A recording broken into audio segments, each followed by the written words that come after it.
Welcome back. In these next two videos, we're going to talk about notation and how to read notation. If you look up the definition of music in the dictionary, most dictionaries will say music is an organization of sound.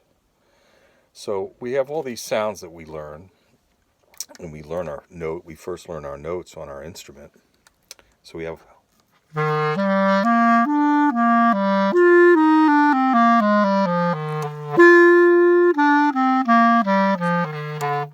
they're all different sounds, different pitches, different levels.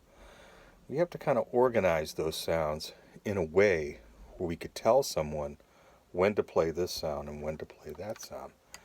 And the way we do that is with notation and by use of what's called the staff. And we put those different sounds on the staff. Each line, each space represents a different pitch or a different sound. And it tells the musician which sound or which pitch the composer wants them to play. So being able to read pitches, very, very important. They organized this sort of method of notation in Western music way back in the Middle Ages.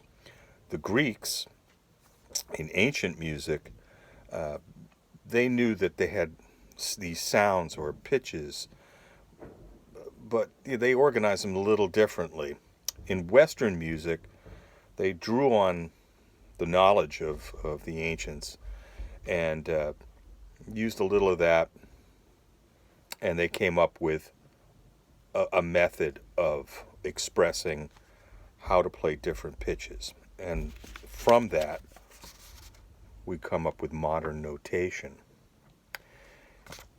So this next video will discuss how to learn to read notation on the staff, mostly in G clef.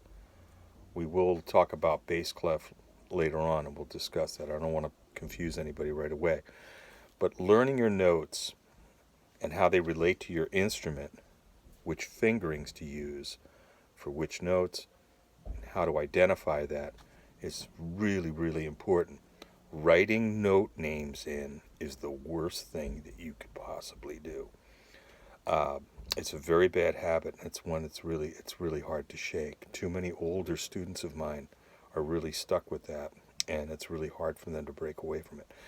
So in the next video, we'll talk about making notation cards to help you learn how to read.